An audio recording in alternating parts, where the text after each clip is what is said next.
The cold in Chicago that night did not just sting. It settled in thin and certain, slipping past scarves and cuffs until fingers forgot they had ever been warm. Maya Ortiz stood at the edge of the Christmas market by the river and watched light move. Strings of bulbs hung over the plaza, turning the air gold. Wooden booths glowed from within. Steam curled up from paper cups. Someone somewhere sang carols, their mouths wide, their joy visible. She did not hear any of it. What she felt was a faint tremor under her boots, a slow beat running through the concrete that might have been the elevated train crossing a bridge a few blocks away. The rest was sealed away like sound muted on a screen. Lips moved, bells shook, children shouted, laughter bent bodies in half. None of it reached her. People flowed around her wrapped in wool and color cheeks, bright from wind and drink. A little girl in a red coat tugged at her mother's hand and pointed at a carousel. Two teenagers leaned close together, cheeks touching for a selfie in front of a tree tangled with ornaments. A man slid his hand into his partner's coat pocket, their elbows hooked. Her hands stayed buried in her pockets. She flexed her fingers, feeling worn lining and a loose thread that kept catching on her nail. The tips of her gloves were damp from melting snow. Something small and hard tapped her knuckles. She wrapped her fingers around it and pulled it free. A snow globe no bigger than a tangerine. The plastic base had yellowed. The clear shell was scratched. Inside, a tiny cabin leaned a little to one side. In front of it, a painted family of three lifted their arms in a frozen wave. Maya had found it years ago in a thrift store bin and kept it on her dresser. Tonight, without thinking much about it, she had slipped it into her pocket before leaving the apartment. She turned it over in her palm and shook it once. White flecks lifted and spun around the miniature house. Beyond the glass, the real world did the same. Snow had begun again, fine and dry, settling in her dark hair and on the lashes around her gray eyes. For a moment, the market lights and the little house overlapped, two worlds nested together in her hands. Her phone buzzed in her other pocket, a blunt vibration against her hip. Maya took it out and swiped up. At the top of the screen, a family group chat. The newest message was a photo from her mother, four faces crowded into the frame above a table covered in dishes. Her father's head tipped back mid-laugh. Her sister's mouth shaped around some comment. A television screen glowed in the background. No one was looking at the camera. No one was signing. Under the photo, 3 words: "We miss you." Her eyes lingered on the picture, on the blurred motion of hands mid-gesture. She could almost lay sound over it from memory. Forks on plates, a chair scraping, her father's voice. The blended rumble of everyone talking at once. She typed a reply. "Miss you too." The words sat there small and plain. She erased them, typed again. "Tell everyone hi." She stared at the new line, then let it sit. After a long breath, she locked the screen, leaving the message unsent, and slid the phone back into her pocket. Something tight pressed behind her ribs. It was Christmas Eve. The city sparkled. Strangers brushed against one another with the easy carelessness of people who had somewhere warm to end the night. Somewhere behind her, a bell shook in time with a song she could not hear. Alone did not sound like anything, but it had weight. She stepped out of the stream of bodies and made her way toward the stone steps near the big city tree. From there, she could see the whole sweep of the market. The choir lined up in red scarves, the line at the cocoa stand, a couple sharing one paper cup, fingers touching every time they traded sips. She lowered herself onto the bottom step. Cold climbed into her jeans at once. She drew her knees a little closer and cupped the snow globe in both hands.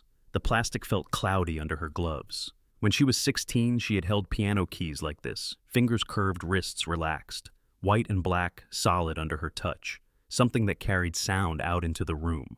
Her fingers twitched, now useless, the remembered pattern breaking in midair. Snow fell harder, tilting across the plaza. Light bled at the edges of her vision. A group of boys moved toward the steps, their path loose and zigzagged. Their hoods were up, faces pink from cold and whatever they had been drinking. One carried a paper cone of nuts. Another held his phone in front of him, camera already raised. At first, Maya did not look straight at them. She caught them in the corner of her eye, the tilt of their heads, the way their shoulders leaned together. The air around her seemed to change thinner somehow. She dropped her gaze to the snow globe.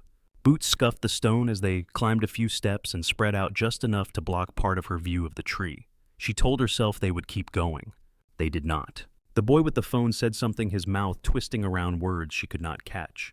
Her brain tried to read his lips, pulling fragments together.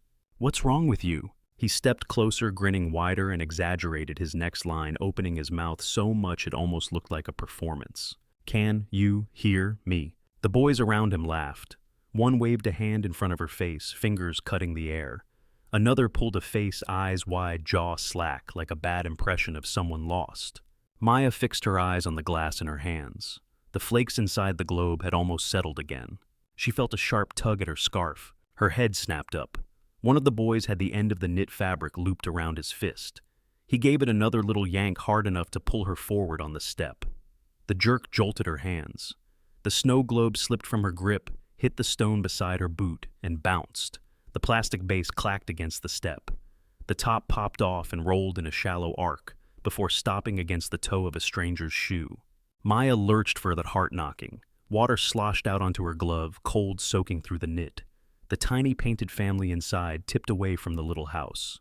One of the boys laughed, head thrown back. He held up his hands and mimicked signs, fingers twisting in random jerky motions. Another joined him, rolling his eyes, mouth-slack jaw pushed forward. "Look, I am so deaf." Their expressions made the meaning clear. Heat rose under Maya's skin, colliding with the cold. Her throat tightened. She grabbed the top of the globe from the step and jammed it back on, not caring that it sat crooked. The waterline inside was lower now. The world in the glass had already lost something. Her vision pricked at the edges. She eased her scarf from the boy's grip and turned as much as the step allowed, putting her shoulder between her and their faces, her eyes on the giant tree. Its lights blurred and swam. She wrapped both hands around the snow globe, holding it so tight her fingers ached, as if she could keep everything from spilling out if she just did not let go. A single tear slid free anyway, hot on her cheek, until the wind cooled it to nothing. A second tear followed the first, slipping off her chin and dropping into the open snow globe. It landed on the tiny cabin roof and vanished into the cold water. The boys watched her a moment longer, restless now that the joke was wearing thin. One of them checked his phone, squinting at the screen. Another said something, jerking his head toward the food stalls. Their attention drifted. They peeled away in a loose cluster, shoving shoulders and laughing at something else, their backs already turned. The space around the steps widened. People moved through again, a stream closing over where they had been. Maya stayed where she was, shoulders tight, breath shallow. Her fingers loosened slowly from the death grip on the globe. Her scarf sat crooked around her neck, one end damp where his hand had been. She blinked hard, clearing her vision, and pulled in a long, cold breath. On the far side of the plaza, a man and a little girl walked along the edge of the stalls. The man carried 2 paper cups, steam rising from their lids. His coat was dark, the collar up, a knit hat pulled low over his ears. The girl in the red coat bounced on each step, her knit hat tipped backward so that her curls spilled out. They passed a booth selling ornaments, another with gingerbread men in neat rows behind glass. The girl glanced left and right, drinking in everything. Then her gaze snagged on Maya. She slowed still, holding her father's hand, and turned her head fully. From where she sat, Maya saw the small crease appear between the girl's brows. Children's faces did not hide much. Curiosity, concern, confusion, all at once. The girl tugged on her father's arm. He leaned down so she could speak close to his ear. Her words vanished into his coat. He followed the line of her pointing finger and took in the scene near the steps. A young woman in a navy coat, a lone scarf askew, fingers wrapped around a cheap snow globe, eyes too bright for the cold. His mouth tightened almost imperceptibly. He handed one of the cups to the girl and said something. She nodded, her expression serious now. He ruffled her hat, straightened, and changed direction. Maya did not notice them at first. She watched the huge tree, or rather the blur where it stood. Light beaded on her lashes. Her throat ached in a dull, tired way. She wanted to disappear into the stone, into the snow, into the tiny plastic house under her thumb. Boots stopped on the step below hers. She flinched before she saw them, muscles bracing for another yank, another mocking mouth. Her head turned fast, fingers tightening again around the globe. The man stood just far enough not to loom. Up close, he was in his 30s, lines at the corners of his eyes from either laughter or strain, maybe both. His breath came out in visible clouds. For a moment, he did nothing. Then he set his cup down on the step beside him. He lifted his hands where she could see them. "Are you okay?" The movements were slow and clear, fingers shaping each sign with care. His expression matched the question, brows drawn slightly together, eyes steady. There was no awkward wave, no vague pantomime. The language hit her like sudden light. Her brain stalled. For a second, her mind refused to accept it. Hands had moved like that around her before, years ago, in classrooms and rehearsal spaces and therapy sessions. Then later, less and less, until everything had become mouths and voices and vibrations she could not catch. Here in the middle of a crowded market, a stranger's hand spoke directly to her. She stared at his fingers, following the pattern twice before the meaning clicked into place. "Are you okay?" Her answer hovered somewhere between her chest and her wrists. She felt it, but could not quite move it. Her hands had spent so long in her pockets on a keyboard on grocery bags that memory had rusted at the joints. He did not rush her. He held the last shape a moment longer, then gently repeated the question, a little slower this time. The girl in the red coat waited beside him, shifting her weight from foot to foot, small fingers wrapped around the cardboard cup. Maya dragged in a breath. She set the snow globe carefully on the step beside her, close to her thigh, as if it might break if left too far. Her gloves creaked as she pulled her hands free. They felt heavy, clumsy, the way they had after her first surgery, full of strange pins and needles. She signed back, her movements small and a little stiff. "I am fine." Her fingers stumbled over the shape of fine. It came out narrower, tighter than it should have. She added after a heartbeat, "Just a bad day." Her hands dropped again almost at once, as if she had used up all the courage she had in a single burst. Her cheeks burned. Her eyes flicked to his face, then away, then back, gauging his reaction. He nodded once, taking the answer as if it were spoken out loud. He did not look at her hands too long, did not wince at the imperfections. There was no flash of pity in his eyes, only a quiet, thoughtful focus. He lifted his hands again. "My name is Ben." He pointed at his chest with an open hand, then spelled the letters with easy fingers, B-E-N. He tipped his head toward the girl. She stepped forward on cue boots, scraping lightly on the stone. "This is Sophie." He signed her name in the air, a small looping motion at his cheek, like tracing the dimple that appeared when she smiled. Sophie grinned when she saw Maya watching, as if delighted to be introduced. Maya's lips parted. Without thinking, she reached for her pocket. Typing had become the default over the past years, easier than wrestling with hands that no one understood. She dug out her phone, thumb clumsy from the cold, and opened the Notes app, the one already full of half conversations and unsent messages. She typed quickly. "Maya," I signed slowly. "It takes effort. Thank you for stopping. You did not have to." Her thumb hovered for a second over the keyboard. She turned the screen toward him. He read his eyes flicking left to right. A breath that might have been a laugh or a sigh passed through his nose. He nodded and met her gaze again. He answered in signs, not speech. "Nice to meet you, Maya." The way he formed her name, careful and exact, made something loosen at the back of her neck. He added hands moving with an ease that suggested practice, not performance. "You do not have to be fast. We are not in a hurry." The corners of his mouth lifted, not a full smile, but close. Sophie, who had been quietly hopping from one foot to the other to keep warm, came up the steps without waiting for permission from anyone. She set her drink down next to her father's cup and planted herself in front of Maya. "Hi," she said aloud, voice soft but bright. "I am Sophie." Maya watched her mouth shape the words. The girl's lips were easier to read than the boy's had been, clearer, more generous. Sophie stuck one mittened hand out, very solemn. In her other hand, she held something red and white. Maya hesitated, then slipped off one glove. Cold air bit at her bare skin. She slid her fingers into the mittened grip, shaken by how small and warm the hand was that squeezed back. Sophie's face brightened, as if she had just won a game. She pressed the object in her other hand into Maya's palm. A peppermint candy cane. The wrapper crinkled but unbroken. It had a small chip in the crook, where it must have hit something else in a pocket. "This was my favorite," Sophie declared, still half talking to Maya, half to her father. "You can have it." Maya looked down at the candy resting in her open hand. Her fingers curled around it carefully, as if it were fragile crystal. The sharp smell of peppermint reached her when she brought it closer to her face, clean and sweet in the cold air. Her chest lifted on a soundless breath that was almost a laugh. She glanced at Ben. His eyes were on her, steady, waiting, not demanding anything, not measuring how grateful she would be. She lifted her free hand and signed slowly. "Thank you," first to Sophie, then to him. Sophie squinted at her hands with fascination, then tried to mimic the motion, her fingers a little out of order. She got close. Maya found her own hand reaching out almost of its own accord to gently straighten Sophie's thumb to shape the sign correctly. Sophie's smile widened. She did it again better. Ben watched the exchange, the lines at the corners of his eyes deepening. He picked up his drink, then tipped his head toward the row of benches near the edge of the plaza, away from the cluster of stalls. "Can we sit?" He shaped the question with his hands where only she could see. For a second, the urge to refuse rose sharp and hot in her, to shake her head, to sink back into whatever version of invisible she had before. She looked at the candy cane in her hand, at the snow globe beside her, the waterline lower than it had been.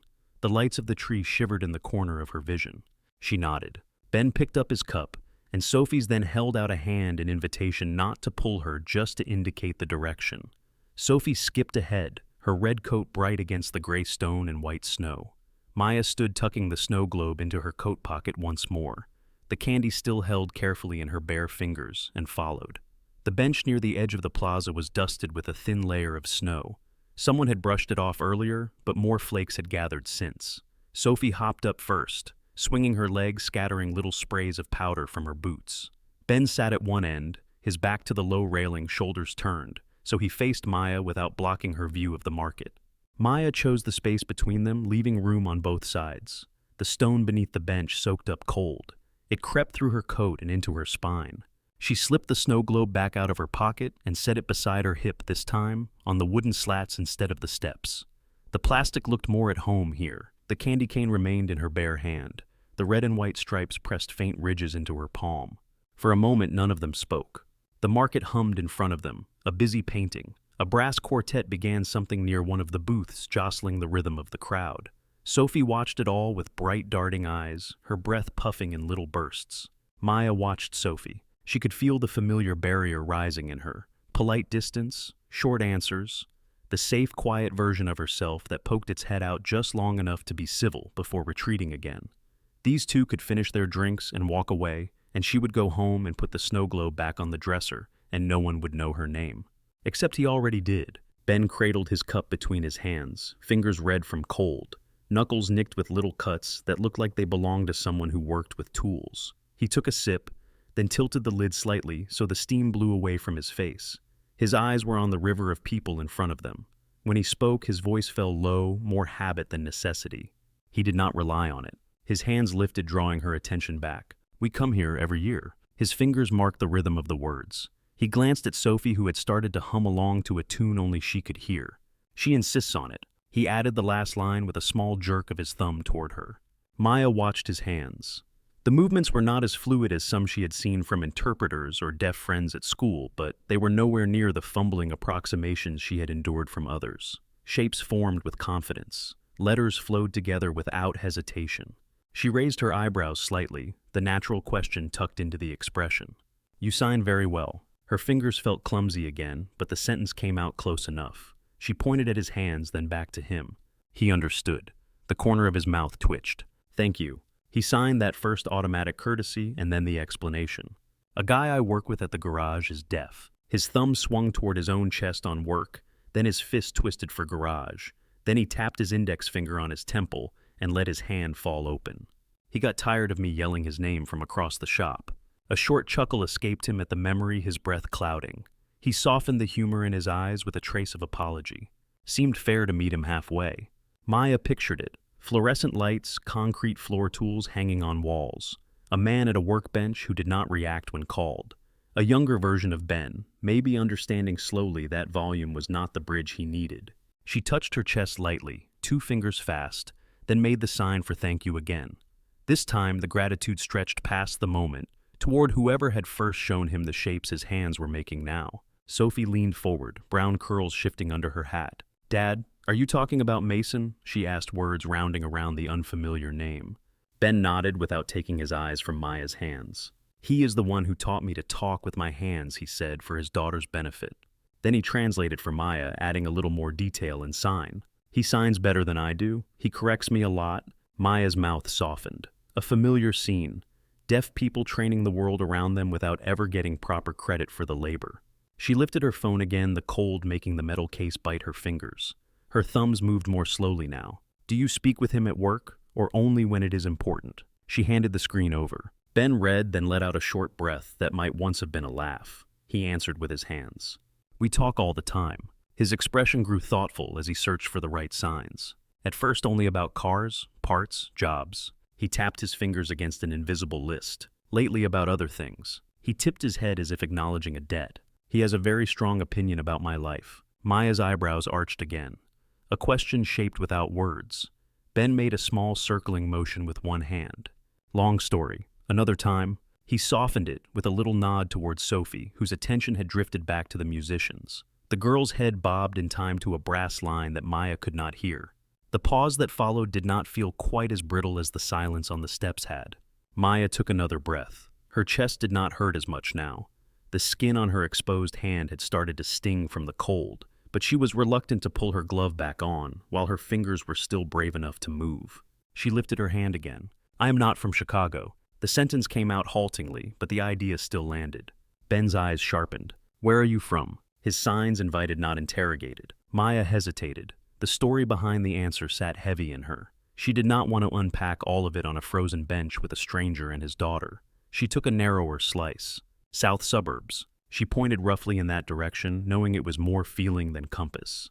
"Grew up there. Moved into the city after tasted of hospital rooms and quiet hallways and arguments mouthed in doorways." She let it hover unspoken. Ben nodded, like he understood there were missing pieces, and that it was not his place to pry them loose. "We live up north near the park." He hooked a thumb over his shoulder, as if the neighborhood were just around the corner. "Close enough that I can carry her home when she falls asleep on the train." He added the last lightly. Sophie, hearing herself referred to, glanced over. "I never fall asleep," she protested, then squinted at him. "Not that much." He grinned at her. It was the first time Maya saw his whole smile. It changed his face, smoothed some of the tired lines. He returned his attention to Maya and spelled out his last name for her, thoughtful and slow. Carter. Something inside her clicked into place at the sight of letters, like fitting a piece in a puzzle. He went from being a kind man at a market to a person she could have looked up in a phone book once. Maya tapped her fingers against her knee, working up to the next thought. "Why did you come over?" The question surprised even her as she signed it, but once it was out, she did not take it back. She tilted her head, eye contact steady. Ben did not deflect. "Sophie saw you." He answered that part first, palms turning up toward the girl. "She told me you were crying." His hand traced a single path down from his eye. No need to point out that tears were obvious even from a distance. "And my mom always told me," he paused, searching again, "if you see someone alone at Christmas, you do not pretend you do not." The sign for pretend softened into something closer to ignore. His shoulders lifted a small shrug, as if to say there was nothing heroic about crossing a plaza. Maya looked at Sophie. The girl met her gaze without flinching. There was no discomfort in her eyes, yet no learned awkwardness. Only concern and a kind of stubborn hope. Sophie shifted forward on the bench, unable to stay still any longer.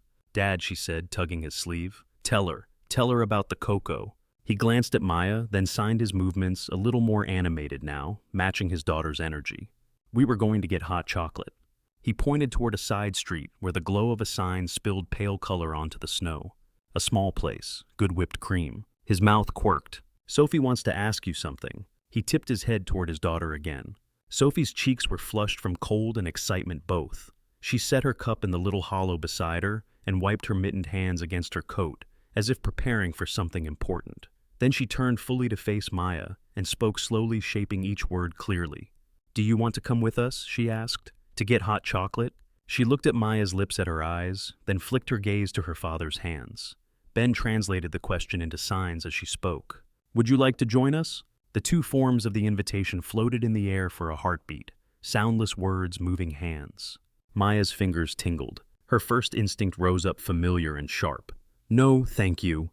I am fine. I should not." The lines she had practiced for years when someone offered a kindness that felt like a room she did not deserve to enter. She swallowed them. Her bare hand tightened around the candy cane. The snow globe pressed against her hip through the pocket of her coat, its rounded shape a small, persistent reminder. She could feel the eyes of both of them on her, not heavy, not demanding, waiting. She lifted her hands. "Just for a little while." The signs came out slow but sure. "I do not want to be a burden." Saying it made her chest pinch. Ben's answer came almost before her last word finished forming. "You are a guest." He shook his head in the denial, gentle but firm. "Not a burden." His eyes held hers, so she could not mistake his meaning. "We would like you there." He did not exaggerate the words. He did not lean on them too hard. He simply offered them solid as the bench beneath them. Somewhere deep in her, a long unused door shifted on its hinges. Maya closed her fingers more firmly around the peppermint stick, slid her free hand back into its glove, and nodded. Sophie let out a small puff of laughter, like a firecracker of joy, and sprang to her feet. Ben stood more slowly, collecting their cups. Maya rose last, the snow globe thumping lightly against her thigh with each small movement as they turned toward the side street and began to walk. They left the crowded center of the market and followed a narrower street that curved away from the river.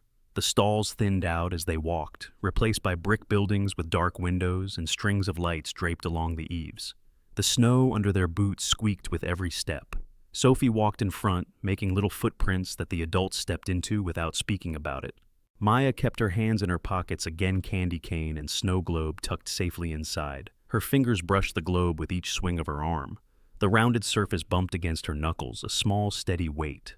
Her breath hung in the air before her breaking apart each time she exhaled. Ben walked on her other side, his stride easy, not too fast. Every so often he glanced over to check if she was keeping up. When their eyes met, he offered a quick, almost shy smile, like someone who was still getting used to the fact that people might look back. A neon sign appeared ahead, bright even in the swirl of snow. Green letters spelled out Holly and Bean in a looping script, a steaming mug painted in red beside it. The light reflected off the wet pavement and the frost on parked cars. Inside, behind a wide front window, warm yellow light spilled across small tables and the curve of a counter. Cups and silver machines winked in the glow.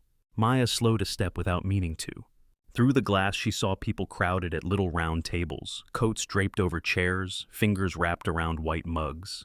Mouths moved in overlapping lines, smiles opened, hands gestured in the air. A barista in a beanie slid a plate of cookies across the counter to a waiting customer. A couple leaned their heads together over a shared drink. The scene could have been inside her television screen, another show to watch from the couch. From where she stood on the sidewalk, she could see everything, but none of it reached her. The glass made a mirror of the night behind her, setting her reflection faintly over the life inside. Her face hung there for a moment, transparent, not quite fitting. Sophie reached the door first. She grabbed the handle and gave it an eager pull. A bell jingled above the frame as it swung open, sending a small gust of warm air out to meet them. It smelled like espresso sugar and cinnamon. Ben stepped aside, holding the door with his shoulder to clear the way. He did not touch Maya to urge her in. He only nodded once, inviting, and waited. She took a breath, felt the cold scrape the inside of her lungs, and crossed the threshold. Heat wrapped around her as she stepped inside. The sounds crashed against her like a wave she could not feel, only see. The hum of voices, the hiss of milk steaming, the clatter of cups. All of it remained just beyond reach, like music she could see through glass. Her glasses fogged a little at the edges. She blinked, and the room sharpened again. The line at the counter curled back toward the door. Ben guided Sophie to join the end of it, then motioned for Maya to step in front of him, so she would be closer to the menu board. He did it with a small tilt of his hand, casual, as if they had known each other for years. Maya tipped her head back to read. The chalkboard behind the barista listed drinks in loopy white handwriting. Peppermint mocha caught her eye, green swirl under the words. Her tongue remembered the taste, sharp and sweet from some other winter when sound still existed. She lifted a hand without thinking, intending to point it out. The barista glanced up. He was in his 20s, a tattoo just visible under the sleeve of his t-shirt, beanie pulled low. His lips moved in a quick phrase she did not catch. She watched them, trying to piece it together, then gave up. She pointed to the words on the board, then to herself, then held up one finger. He frowned, confused, said something else. His brows drew together. Maya repeated the gesture more firmly this time. The peppermint mocha, 1. He stared at her, then at her hand, then past her at the line. Someone behind them shifted the movement, telegraphed in the restless sway of the crowd. The barista spoke again, slower this time, his mouth opening wide as if volume could jump the gap between them. I need you to tell me what you want. That she understood. The shape of the sentence sat burned into her memory from 100 small encounters in grocery stores and offices. His expression carried the rest. Irritation, a hint of impatience. She opened her mouth, tried to shape the words out loud. Nothing came out, not really, just air. She cleared her throat, tried again. Pepper. The syllable broke in the middle. The rest dissolved. Heat climbed up her neck. The room seemed brighter, harsher. She felt eyes on the back of her coat, whether they were really there or not. She jabbed her finger toward the board again. Peppermint mocha. The green swirl under the name wavered. The barista's jaw tightened. He leaned back from the register to look around her at the line. She is holding us up. A man behind Ben muttered, lips moving in a way even she could see clearly. If she cannot order, maybe she should not be in here alone. Maya went very still. The words did not hit her ears, but they landed anyway in the way his eyes slid over her, in the way his body angled away in the huff of breath that pushed his chest. Ben moved before she did. He stepped up so he was fully beside her, close enough that she felt the warmth of his shoulder through their coats. His hand came up just enough to brush the edge of the counter. "Her order," he said, voice calm but edged as a peppermint mocha. "Half sweet, please." He did not raise his voice. He did not need to. His posture shifted, straightening a fraction, making him seem taller. He turned his head enough that the barista and the man behind them both fell within the same line of sight. "And she is a customer," he added, "same as everyone else." The barista's ears flushed red under his beanie. He glanced at Maya again, then at the register screen, then back at Ben. "Look, I did not mean—" His mouth stumbled as quickly as it had moved before. "I was just trying to move things along." Ben held his gaze. "Then take the order," he said quietly. "Do not talk about her like she is not standing right here." His words were clear, the shapes of them easy to read even without sound. The barista swallowed. He punched the keys on the register, the movements a little jerky now. "One peppermint mocha half sweet," he confirmed this time, looking at Maya directly. "Anything else?" Ben shook his head, then nodded towards Sophie to give her a turn. "Hot chocolate with extra whipped cream," Sophie announced.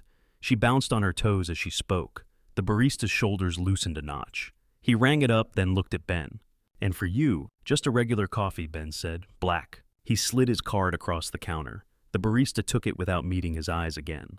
Maya stood very straight, hands back in her pockets. Her heart pounded hard enough that she could feel it in her throat. She watched the barista's hands, watched them move, cups write names on lids. None of the motion erased the sting of the man's remark behind them, but Ben's response sat over it like a hand over a flame, covering the worst of the heat. Sophie pressed closer to her side while they waited, small, shoulder bumping her arm. The girl tilted her head back to look up. "Are you okay?" she asked softly. Maya caught the words from the shape of her mouth and the crease of her brows. Ben, who had stepped to the end of the counter to wait for their drinks, glanced back.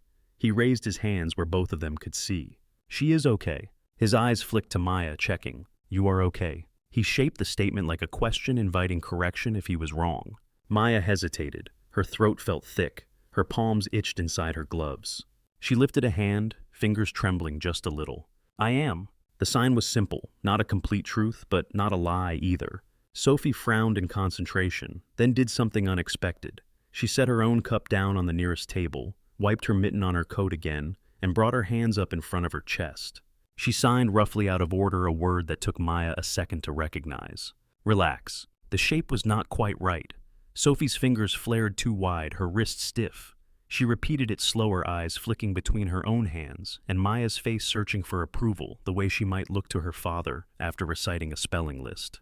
Maya stared. The room narrowed to the space between their hands. The barista called a name that was not hers.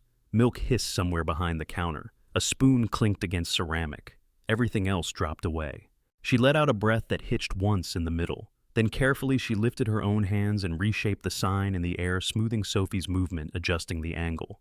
"Relax." She mouthed the word without sound as she did it. Sophie tried again, copying the correction.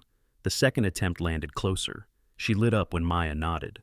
"Dad taught me that one," she said, proudly, forgetting for a moment that only half her audience could hear. "He said sometimes people need to see it more than hear it." Ben accepted their drinks from the handoff area and brought them over. He set the peppermint mocha into Maya's palms, the cardboard warm against her skin, the smell of chocolate and mint rising to fog her glasses again. He watched the last few motions of Sophie's, practicing, one eyebrow lifted. "Looks like you are both doing fine without me," he said, a small smile returning. Maya curled her fingers around the cup. The heat from it spread into her abused knuckles, into the chill that had crept all the way up her arms. The peppermint scent threaded through the air, tying the moment to some distant memory of a younger version of herself at another counter, another holiday. Ben tipped his head toward the back of the shop, where a row of small booths lined the wall under the front window. The glass there was streaked with condensation, outside snow smearing the view of the street. "There is a table over there," he said, and for her benefit he added the gesture, a small point and a questioning tilt of his hand. Maya followed his hand with her eyes. The booth he indicated sat right up against the window. From there, the city would be a blur of lights behind fogged glass, the cold on the other side, the sound pressed out. A pocket of warmth big enough for three. She nodded once. They crossed the room together, cups in hand, weaving through chairs and coats. The bell over the door jingled behind them as more people came in from the cold, bringing a little swirl of snow that melted instantly on the tile. The world outside the glass kept moving, a river of color and motion. Inside, the three of them slid into the booth, the bench creaking softly under their combined weight. Condensation clung to the lower half of the window, turning the outside world into a soft smear of color. Headlights slid by in slow streaks. Strings of lights over the market flickered faintly through the fogged glass like a second sky. Maya sat on the side of the booth that faced the room so she could see both Ben and the door. Ben slid in across from her. Sophie scooted close to her father, then immediately leaned forward over the table, elbows planted, chin propped on her mittened fists. The table itself was small. A sugar caddy, a metal container of red straws, and a napkin dispenser claimed most of the space. Their 3 cups filled the rest. Maya's peppermint mocha sat between her hands. The cardboard sleeve was warm enough to sting her palms pleasantly. She tried a sip. The heat hit first almost too much, then the sweetness and the bite of mint. It tasted different from memory, or maybe she was different now. Still, something inside her relaxed a fraction. Sophie took a gulp of her hot chocolate and ended up with a thick ridge of whipped cream across her upper lip. Ben reached over with a napkin, but she caught it first, swiping her tongue along her lip and grinning at Maya as if she had pulled off a trick. Ben shook his head amused, then turned his gaze back to Maya. His expression grew more serious, though not heavy. He signed a simple question. "Can I ask you something?" His hands lifted the words gently, as if he were offering them, rather than dropping them on the table. Maya rolled the cup between her palms once. Her fingers brushed the lid. She nodded. He searched for the starting place. "How long have you been deaf?" He shaped deaf with a sure motion along his jaw and cheek, the sign grounded and respectful. She had answered versions of that question many times. On intake forms, in specialist offices, in interviews where the person across the table tried to decide whether she was worth the extra steps. 16. The number dropped from her fingers before she could dress it up. She tapped her chest, then let her hand fall palm down to indicate the line of her life. In high school, Ben's eyes warmed with understanding, not pity. He waited. He did not immediately ask why or how. The silence between them invited more without pushing. Maya pulled her phone from her coat pocket again. The screen lit her face with a pale glow. She opened a new note, the cursor blinking like a heartbeat at the top. Her thumbs moved slower than before, choosing words with care. "I used to play piano." She paused, then added, "I thought I would do it forever. Music school, concerts, that kind of life." She turned the phone so Ben could read. He leaned forward slightly, eyes scanning the lines. His gaze flicked up, taking in her hands, the way they cupped the cup, the way her shoulders curled. He signed back. "You were a musician?" He repeated the idea, a half question, half acknowledgement. She nodded once. Her throat felt crowded. She tapped the screen to keep typing. "Then I got sick. Meningitis. Hospital for weeks. Everyone said I was lucky to live." Her jaw tightened around that word, lucky. "When I woke up, it was quiet." She remembered the nurse's mouth moving, her mother's hands on the blanket, the way everything had seemed wrong without the sounds that were supposed to sit under those images. She swallowed and typed on. They thought it would come back. Some of it. It did not. Her thumb hovered over the keyboard, then resumed. "My family talked about implants, surgery, apps, new phones. They kept telling me it was temporary, like a cold." Her fingers jabbed at the letters a little harder than necessary. "No one learned sign?" She let that sentence stand alone. Ben read, his face shifting in small ways. A muscle in his cheek tightened, relaxed. His eyes flicked briefly towards Sophie, who was busy tracing shapes in the fog on the window, with one finger oblivious for the moment. He signed, hands slow. They did not learn. He turned the statement back to her, as if making sure he understood correctly. Maya's mouth pulled into something that was almost a smile, but did not reach her eyes. "They bought me a hearing aid and talked to me from the kitchen while I was in the next room." She did not need to type that part. Her hands said it, the little pantomime of a voice thrown through walls. Ben's eyebrows drew together, not in confusion, in recognition. She pushed the phone a bit closer, inviting him back to the text. "At school, I had an interpreter for a while. She was kind. She moved her hands fast and made everything seem possible. Then funding changed. She was not there anymore. Her thumbs slowed. I started pretending I could understand without her, nodding, smiling, guessing. Her heart remembered the exhaustion of those days, the constant effort of patching together meaning from half phrases and context. I stopped playing. I could not hear myself. Could not hear the band. It felt wrong. So I left." She lifted her gaze from the screen to his face, as if worried he would flinch at that, as if leaving music might be a crime. Ben did not flinch. His eyes softened, if anything. He signed with care. "That must have hurt." 3 words and something unwound in her chest. No one in her family had put it that plainly. They had said things like, "It will be okay and you will find something else, and at least you can still see." They had smoothed over the fracture instead of looking at it. Maya looked down at her drink. A small ring of chocolate had dried on the lid. She typed again. "It still does." She let the cursor blink for a long moment after that, then added more. Jobs after that were hard. Offices, retail. People liked me until they realized I could not hear meetings through a speakerphone. They said they would make it work. Her mouth twisted. It did not. She remembered watching managers talk across desks, lips moving, decisions being made with her name in them, her role in them, and no one bothering to turn their head so she could follow. Christmas is always worse. Her thumb hesitated over the spacebar, then pressed it. Everyone showing each other how happy they are to be together. She looked up at the photo that still sat unsent in the family chat tucked behind this open note in the hidden parts of her phone. "I came here tonight to look at lights." She finished the sentence and stopped. Ben read the whole block beginning to end. By the time he had finished, his coffee had gone cold. He did not seem to notice. He sat back a little, letting the information settle, then lifted his hands again. "Thank you." The sign carried more weight now. "For telling me." His gaze met hers steady, no flinching there either. He rested his forearms on the table and thought for a moment, eyes unfocused, as if picking his own words out of a crowded field. When he began to sign again, his movements were slower, his attention fully on her. "I am sorry you went through that." He gave the apology not as a correction or a fix, but as something he could offer that cost him nothing and might still matter.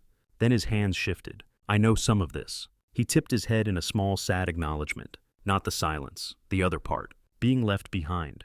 He took a breath. "My wife died 3 years ago." The shape of wife was careful, his hand brushing his cheek, then closing. His eyes slid down for a moment, then back up.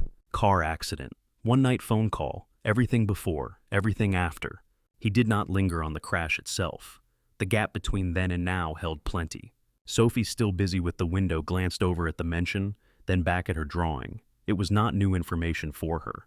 "The house was loud before," he continued. "Music, TV, her laughing, their voices together." He touched his chest on the word "there." After she was gone, it was not just quiet. His hands shaped a different idea.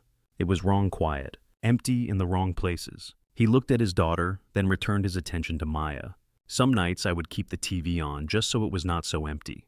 I was making noise, not listening." Maya watched his face while he signed, the deepened lines around his mouth, the way his jaw worked once when he mentioned the phone call. "One day at the garage, Mason signed something to me."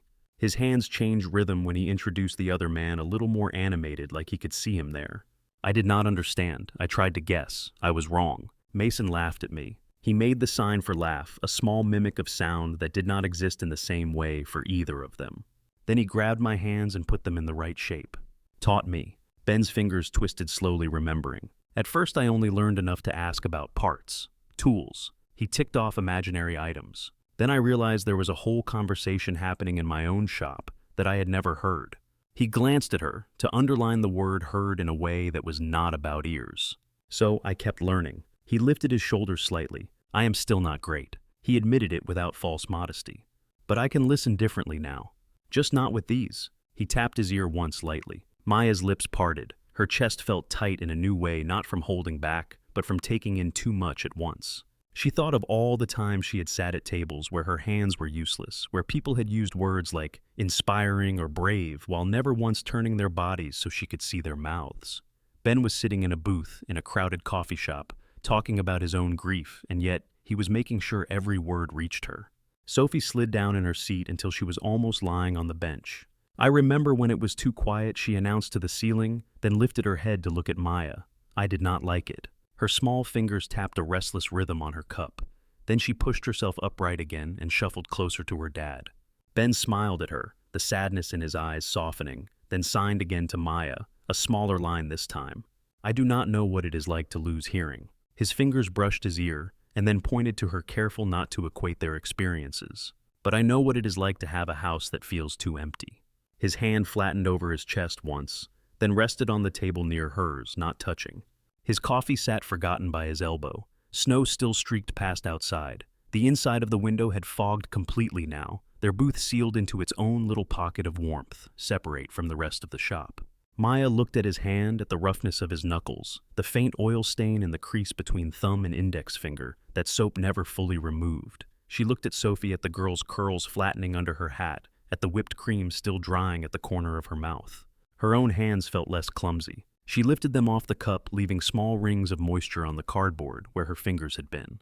"Thank you." The sign came easier now. "For talking with me." She added one more line almost before she knew she was going to. "For seeing me." The last two words were small but precise. She met his eyes as she shaped them. Ben's throat worked once. His reply was simple. "You are here." He tipped his head to one side. "I see you." Sophie was the first to move after that. She straightened in her seat, wiped her hands on her coat, and looked between her father and Maya with a new kind of focus, as if some secret club had just opened its doors. "Dad," she said, tugging at his sleeve, "can I show her the other ones?" Ben glanced at Maya, checking if she had the energy for more. His brows lifted in a question he did not voice. Maya answered with a small nod and a curve of her mouth that was almost a smile. Her chest still felt full, but not in the same painful way as before. Ben turned back to Sophie and replied aloud for his daughter, and in sign for Maya at the same time. "Which ones do you remember?" he asked, his hands shaping the same question. Sophie screwed up her face in concentration. Then she put her cup down carefully and lifted both hands. She made the sign for hello, fingers stiff but recognizable. Maya nodded encouragement. "Hello," Sophie echoed, "and this." She tried thank you fingertips from chin out into the air. Her wrist was a little crooked, but the movement was close enough. Maya lifted her own hand, mirroring it more fluidly. Sophie copied again. The second attempt landed better. Ben watched pride softening his features. "She has been practicing," he told Maya, his hands moving even as he spoke. She insisted. Sophie ignored him and went on eager now. "This one is my favorite," she said, taking a breath as if about to perform on a stage. She pressed the tips of her fingers together, then pulled them apart in a motion that started at her chest and moved outward. "Friend." It came out slightly exaggerated, her fingers too far apart at the end, but the intent was clear. She grinned. "That is for when I tell people about Mason," she explained quickly. "Dad says he is his friend, and I wanted to say it right." She glanced at Maya as she said the word. The look that came with it was open, unguarded, as if she were handing something over without wrapping it first.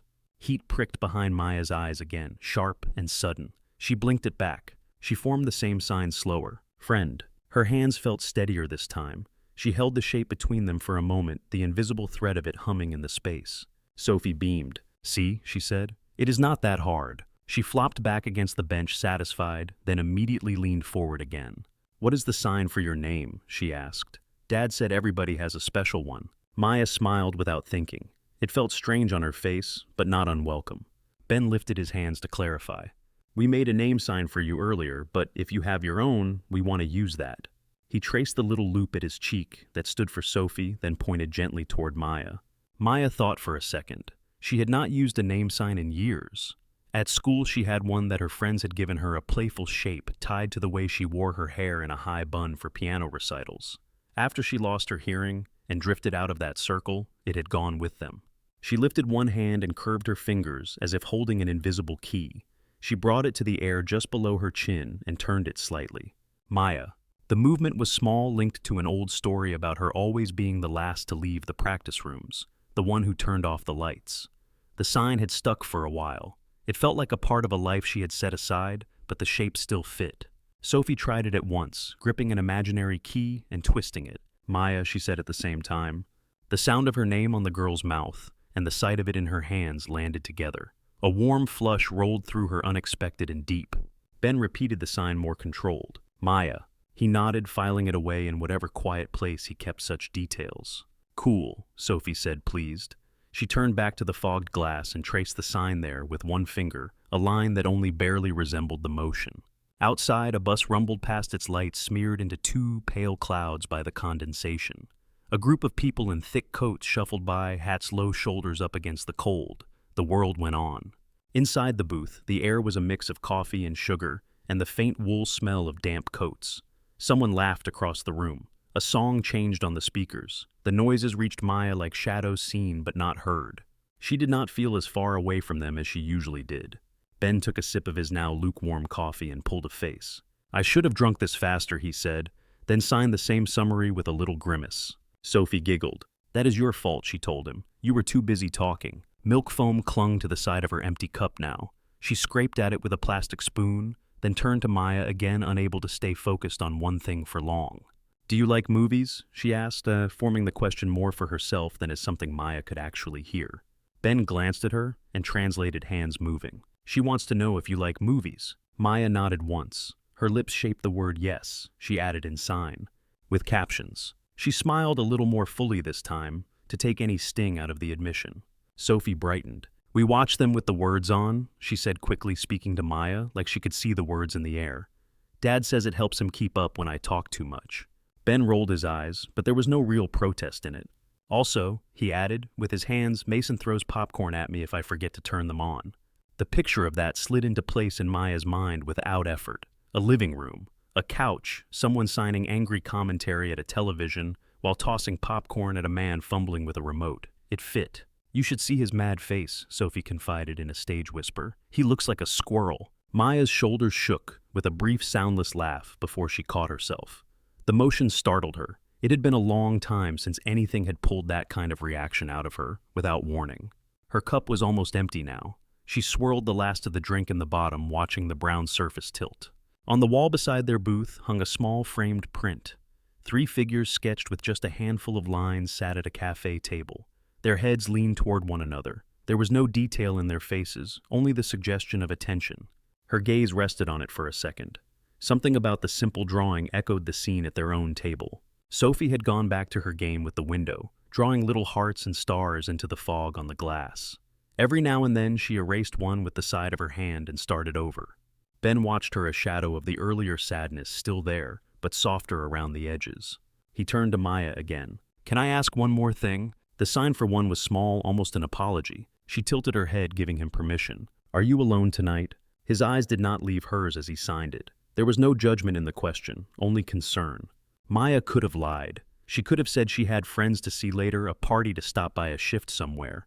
A dozen easy answers that would keep the air light. Her fingers moved on the table instead, toyed with a napkin, then stilled. "My family is together." She signed that first because it was true. "They live outside the city now." Her hand traced a vague circle outward. "We do not talk much." The last part was tight. She tucked her chin slightly as she shaped it. "No one is waiting for me." The sign for no one drew itself out in front of her chest and left her hand hanging there. Ben absorbed it with a slow inhale. He did not look away. "I am sorry." He answered that first simple. He glanced at Sophie, then back at Maya. His jaw worked, as if he were weighing how much to say next. For a moment, his hand rested flat on the table close to hers, but not touching his fingers relaxed. "I know what it feels like." His hands moved again. "To walk into a house and know nobody is waiting." He let the sentence hang there, shared ground, no further elaboration needed. Sophie had gone quiet without either of them noticing exactly when. She watched Maya's face, now serious in a way that did not quite fit a child in a red coat. "Are you sad?" she asked, the words tentative. Ben translated automatically. "She wants to know if you are sad." Maya looked at the girl. Sophie's eyes were very dark, wide open. There was no fear in them, only a small, earnest ache. Maya could have shrugged it off, could have smiled and said no. It would have been easier for everyone. Instead, she let her hand rise and fall in a small motion. A little. She added in sign the words that matched what sat in her chest. "It is harder on Christmas." Sophie nodded slowly, as if that made complete obvious sense. "I do not like being sad on Christmas either," she said. "It makes the tree look wrong." Ben reached over and touched the back of his daughter's hand with 2 fingers, a small affectionate signal that she had said something that mattered. He looked at Maya again, eyes steady. "You do not have to sit in that by yourself." His hands shaped the thought with quiet certainty. "Not tonight." Maya looked down at her empty cup, then at the ring it had left on the table. Out of the corner of her eye, she saw Sophie trace another heart into the fog on the glass, this one larger, more deliberate. Outside, snow continued to drift past the blurred shapes of strangers hurrying home. Inside, in the little bubble of their booth, the air felt a little warmer. The warmth held for a while. Sophie kept drawing on the glass, adding smiles to the hearts and little stick arms to the stars. Her fingertip left clear trails that fogged over again almost at once. Ben finished the last of his coffee in small, thoughtful sips, though it had long since gone cold. Maya turned her empty cup in slow circles on the table, watching the thin ring of moisture gather and break along the cardboard rim. The noise of the cafe shifted around them. A toddler laughed somewhere near the counter. A spoon dropped against tile. A new group of customers crowded in behind the glass, stamping snow from their boots before opening the door. The bell over the entrance chimed high and bright. Maya glanced up. 3 boys stepped inside, shaking snow from their shoulders. Their hoods were down now. The lights caught sharp lines of their faces, chins red from the cold eyes still restless. One held his phone in his hand, the screen casting a pale glow on his fingers. A coil of ice twisted in Maya's stomach. She knew the slope of those shoulders, the way their heads tipped toward one another. Her breath caught before her mind could tell her why. Then one of them turned slightly to the side, and she saw his mouth in profile. Memory dropped into place. It was the boy who had held her scarf. The twist of his grin was the same. His friends were the same too, only louder now that they were indoors, their voices filling the warm air. Maya went very still. She hoped for a few seconds that they would not see her. The cafe had filled up since she and the Carters had taken the booth. People lined the counter, sat at every table, coats arrayed along chairbacks like bright shoulders. Maybe the boys would get their drinks and leave. Maybe they would not turn their heads this way. One of them did. He scanned the room, eyes lazy until they snagged on her. Recognition flashed across his face. His grin widened, teeth bright under the cafe lights. He nudged the friend beside him, jerking his chin in Maya's direction. The friend followed his gaze. His eyebrows shot up. He said something with a laugh that puffed his breath. The third boy leaned around them to see. Maya's fingers tightened around her empty cup. She dropped her eyes, willing them to slide off her, the way people had done all night. Invisible would have been a relief then. Her heart pounded hard enough that she felt it in the back of her throat. Across from her, Ben straightened a little in his seat. His body shifted out of its casual slouch. His eyes followed the track of her gaze, then jumped to the door. He recognized them too. The boys brushed past a couple near the entrance and began weaving between tables, not toward the counter, but toward the back wall, toward the booth. Sophie stopped drawing. Her finger froze in the middle of a half-finished loop. She looked from Maya's face to her father's, then over her shoulder at the approaching figures.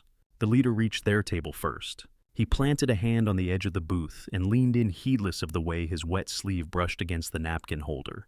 His friends flanked him, shoulders angled, boxing the little group into the corner without physically touching them. "Hey," he said, his lips stretching around the word. "There she is, the quiet girl from the steps." Maya caught the shape of quiet. The curl of his mouth told her the rest. Her pulse stuttered. Ben stood up. He moved smoothly, sliding out from the bench and putting himself between the boys and the inside of the booth. He did not shove, did not touch them, just set his body as a barrier. "That is enough," he said, his voice level. His mouth formed the words clearly. He added the sign for stop, palm, out, fingers firm. The boy laughed. He looked Ben up and down, taking in his solid frame, the worn work jacket, the protective set of his shoulders. What the boy said, tilting his head. "You her bodyguard now?" His hands flapped in a mocking mimic of sign language, fingers flopping through random shapes with no meaning. His friends snickered. Maya's stomach turned. Heat crawled up the back of her neck. Sophie pressed closer to the corner of the booth, her eyes bright and furious. Ben's jaw tightened. "I am asking you," he said carefully, "to leave our table alone." He did not raise his voice. He did not need to. The way he held himself made people nearby start to tune in anyway. Conversations dipped, heads turned. The boy shrugged, unconcerned. "Just saying hi," he replied, widening his eyes in a mock innocence that fooled no one. He looked past Ben right at Maya. "We were worried you could not hear us earlier. Thought we would make sure you saw us this time." He tapped 2 fingers against his own ear and wagged them, the gesture ugly. Maya's fingers tightened around the paper cup so hard the cardboard creased. She kept her gaze on the tabletop, but the words made their way in all the same through his face, his shoulders, the way his friends leaned back to enjoy the show. One of them chimed in louder. "I heard deaf people do not really live any kind of life," he said. "Just sit at home, no job, no friends, no one to talk to. That true?" He cocked his head as if he expected an answer. Sophie pushed herself up on her knees so suddenly her hands slipped on the vinyl of the seat. Her chin lifted. "Stop it!" she burst out, voice shaking. "Do not talk to her like that!" Her small fists clenched on the tabletop. Her curls bounced with the force of her words. "She is nice," she added, anger making her cheeks flush. "You do not get to be mean to her." Maya felt the words rather than heard them. She saw the way Sophie's mouth moved, the way her eyes sharpened. Her own heart twisted. The boys laughed. "Relax, kid," one said, rolling his eyes. "We are helping. She needs someone to talk for her, right?" The leader smirked. "Maybe she should not be here at all," he went on, tilting his head to catch Maya's eye. Places like this are for people who can actually order, you know? That drew a few glances from other tables that were not friendly. A woman in a gray coat frowned. A man in a ski hat shifted in his chair, muscles tensing. Ben's hand curled into a fist and then flattened again on the back of the booth. His voice stayed low, but there was steel in it now. "I said that is enough," he repeated. He lifted his hands as he spoke, matching each word with a sign. "Stop. Enough." The movement was not for the boys. It was for Maya, so she could see every syllable, as well as feel the tension in the air. The leader rolled his eyes. "Oh look, he said he speaks her little language. That is cute." He wiggled his fingers again, mocking the motions. A sharper murmur rippled through the cafe. Near the counter, the barista who had taken their order earlier paused with a cloth in his hand, his brow furrowed. A couple by the pastry case fell quiet, their eyes darting toward the back. The second boy leaned in a little more. "Why are you wasting your time, man?" he asked Ben, the question half challenge. "She is probably used to being alone, right? That is what happens. No one wants to deal with all." He flapped his hand near his ear again, that. Behind him, the door opened and closed, but no one left. The crowd seemed to condense instead, attention drawing toward their corner. Maya's vision blurred. The edges of her world narrowed to the way their mouths twisted around the words, to the way their faces sharpened with cruelty. She stared at her own reflection faintly visible on the surface of her empty cup and tried to make herself smaller. Sophie made a sound that was half sob, half growl. "Stop!" she cried, tears springing hot to her eyes. "Stop talking about her like that." Her voice carried clearer than anyone expected. The bell over the door stopped chiming. A mug clinked against a saucer and then rested forgotten. The boy nearest her laughed. The sound did not reach Maya's ears, but it reached her in the way his chest shook and his shoulders bounced. "You going to cry for her now?" he jeered, lips stretching. "Man, you have your hands full." Sophie's face crumpled. Tears spilled over, carving bright tracks down her cheeks. She swiped at them angrily, frustrated by her own body's betrayal. Something in Ben's posture changed. The careful, controlled positions he had held since stepping between them shifted. His shoulders rolled back, his jaw set. He moved one step forward, not enough to touch, but enough to reclaim the space the boys had tried to fill. His voice when he spoke came out clear and firm. "Stop," he said. Then he repeated the word in sign hands, slicing the air.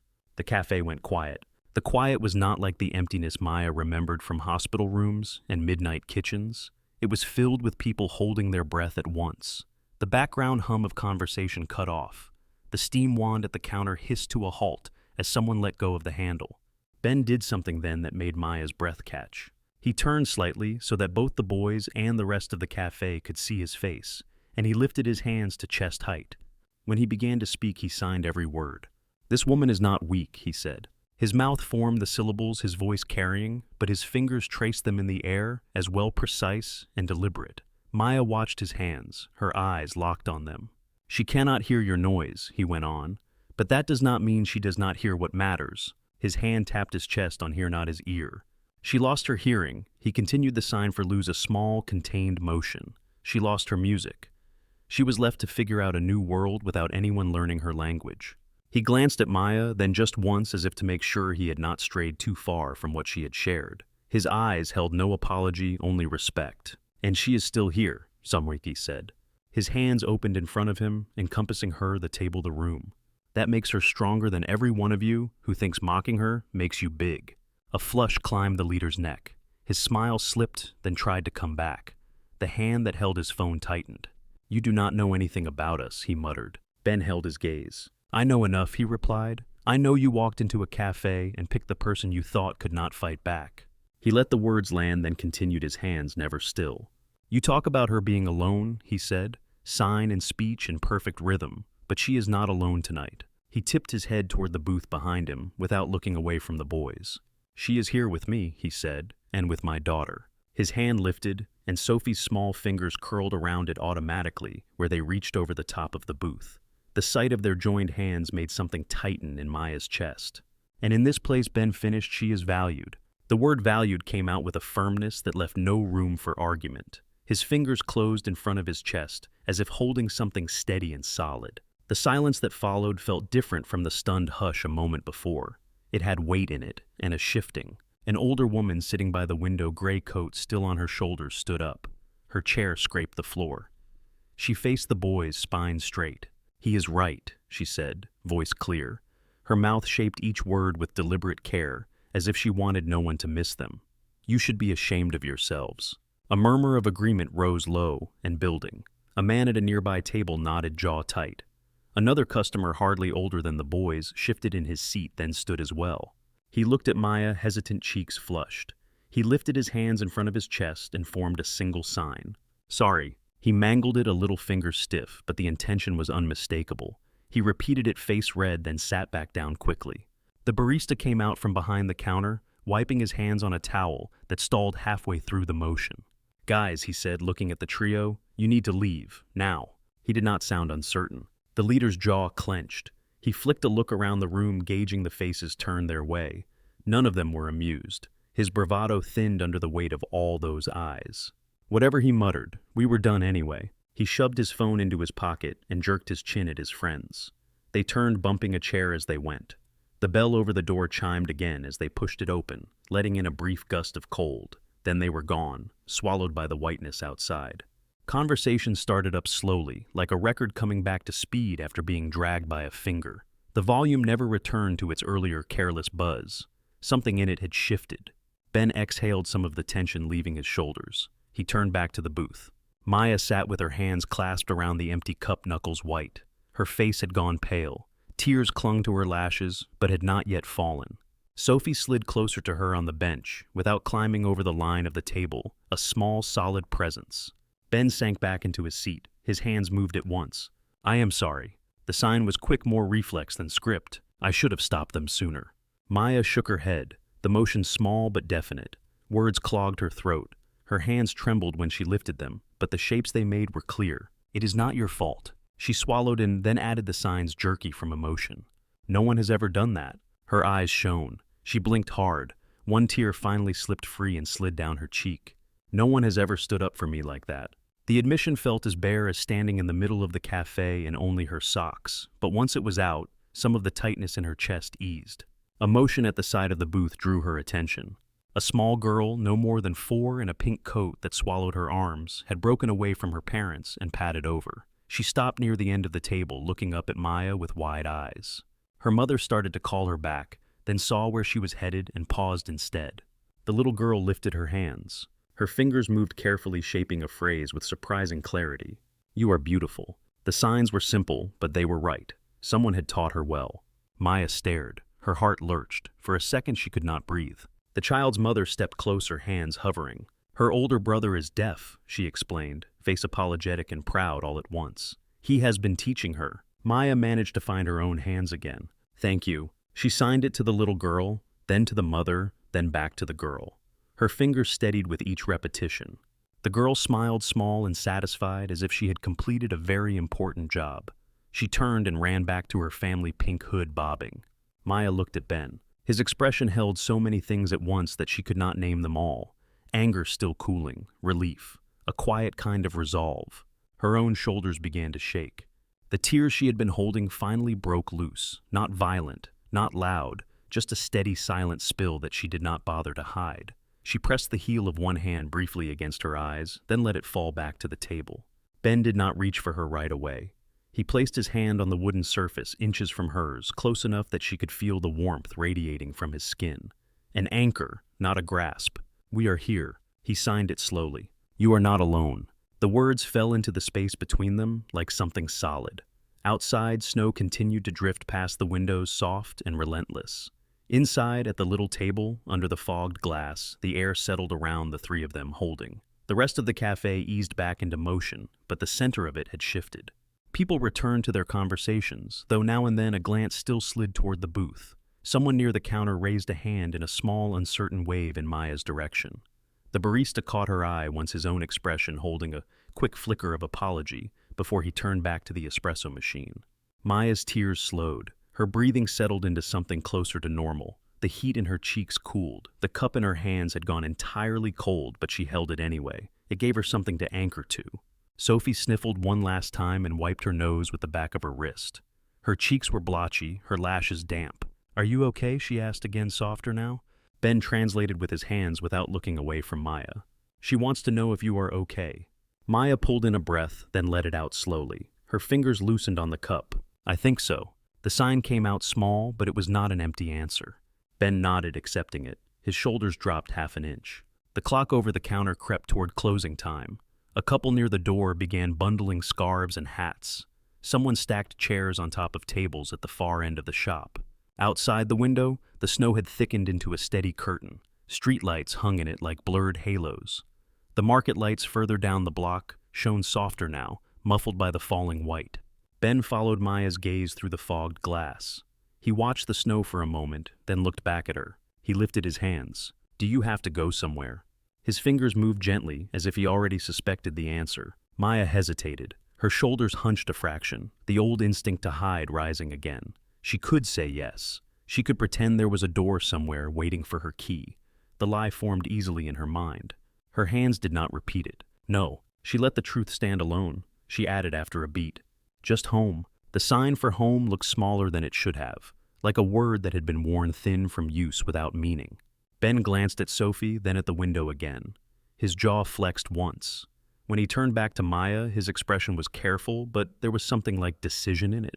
He signed, slowly making sure each word landed. "You do not have to go back to an empty place." He paused, searching her face. "Not tonight." Her heart gave a small, startled jump. She looked at him, then at Sophie, then down at her own hands.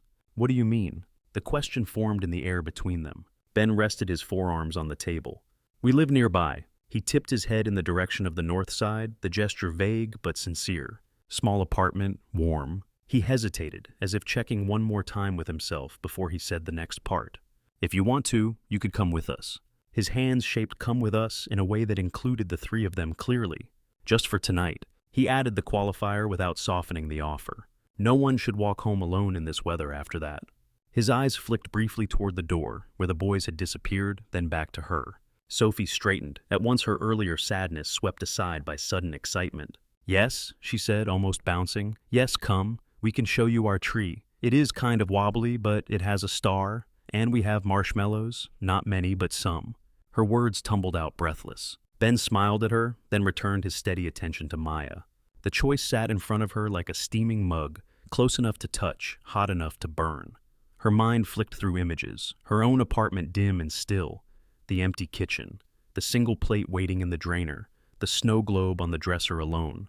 Then this table, Sophie's eager face, Ben's hands offering without pushing. She shook her head, once not in refusal more, in disbelief at the shape of the moment. Her hands rose. "Are you sure?" Her fingers trembled. "I do not want to disrupt your plans." Her gaze flicked to Sophie, then back. Ben's answer came without pause. "You will not." He shook his head, a small, firm motion. Sophie squeezed herself almost fully onto Maya's side of the booth before anyone could stop her. "Please come," she said, squeezing Maya's sleeve. "It is better with three." Maya laughed once, a tiny soundless burst that surprised her. The pressure in her chest shifted again from ache to something that felt like fear and hope tangled together. She looked at Ben. His expression held only sincerity. "We can walk." He signed. "If you do not like it, you can leave any time." He let that safety valve sit there between them. "But you do not have to be alone right now." The last line was quiet but steady. Maya swallowed. Her throat hurt. She nodded. "Okay." The word felt fragile and huge at once. "I will come." Sophie let out a small cheer and clapped her mittened hands once before her dad shot her a look for volume. She covered her mouth and giggled instead. They gathered their things. Maya slipped into her coat, tucking the snow globe securely into the inner pocket. She slid the leftover candy cane into an outer one where she could feel its curved shape against her fingers. At the door, she paused for just a second, glancing back into the cafe. The fogged window by their booth reflected the 3 empty cups, the damp ring on the table, the small groove pressed into the cushion where she had sat, evidence that she had been there. Then the bell above the door jingled as they stepped out into the night. The cold hit her cheeks at once, shocking after the warmth inside. Snow blew across the sidewalk in thin sheets. The wind had picked up sharp around corners. Ben wrapped his scarf tighter and took Sophie's hand. With his other hand, he signed for Maya's benefit. "It is 10 minutes, maybe 15 in this." He jerked his chin toward the sky where the snow fell in gusts. She nodded. The city sounded as quiet as it ever did to her, but the way the wind tugged at her coat and the way the flakes pricked her face told her enough. They walked one behind the other when the sidewalk narrowed side by side when it widened again. Sophie hopped through virgin patches of snow, leaving chaotic trails. She craned her neck now and then to tell Maya things stories about the giant inflatable snowman on a corner house, the neighbor who always burned cookies, the dog that tried to eat the mail. Maya caught some of it from the shapes of her mouth, more from the excited light in her eyes. When she could not piece it together, she glanced at Ben. He would translate the gist with a few quick signs, his fingers moving even as his breath puffed in the cold. They turned onto a quieter street lined with old brick buildings. Iron railings edged small front yards where snow had softened dead plants into mounds. A few windows glowed from within rectangles of gold against the gray. Light through glass. Maya's attention snagged on each one. Families moved behind some of them, shadows crossing. On others, trees stood near the glass, their ornaments reflecting tiny galaxies of color. At the far end of the block, Ben stopped at a stoop with a metal handrail. The building was 3 stories brick, darkened by time. A string of white lights framed the doorway, simple and a little crooked. He keyed them in and led the way up one flight of narrow stairs that smelled faintly of old paint and someone else's cooking. The hallway was dim, but warm air seeped from under several doors. Their footsteps thudded softly on worn carpet. At the end of the hall, Ben stopped and pulled out his keys. He glanced back at Maya, offering a small, reassuring smile, then turned the lock. Warmth spilled out, carrying the smell of cinnamon and something buttery. Sophie squeezed past him and ran inside, kicking off her boots in a practiced motion. "Welcome to our castle," she announced, spreading her arms. The apartment was not large, but it felt full in the best way. A small couch faced a low media stand with a modest television on it. Bookshelves flanked the screen, sagging slightly under mismatched paperbacks, a few old DVDs, and a framed photo or two. A rug covered most of the hardwood floor, its pattern faded from years of use. In the corner near the window stood the tree Sophie had promised. It was a bit lopsided to one side, branches at the top thinner than the bottom, but it was draped with strings of colored lights and an assortment of ornaments that looked collected rather than coordinated. A star made of cardboard and glitter perched at the top, slightly bent. Light from the tree painted soft colors on the ceiling. The window beside it, larger than the one in the cafe, showed the city night blurred through melting snow on the glass. From this side, the outside world truly did look like the inside of a snow globe. Maya stepped in slowly, boots squeaking. She unwound her scarf and unbuttoned her coat, feeling oddly intrusive, as if she had walked onto the set of a film in progress. Ben closed the door behind them, setting the lock with a solid click. "Shoes anywhere along there?" he said, gesturing toward a rubber mat by the door. He added in sign just in case. Maya nodded and bent to untie her boots. Her toes sighed in relief when she stepped out of them. The rug under her socks felt softer than it looked.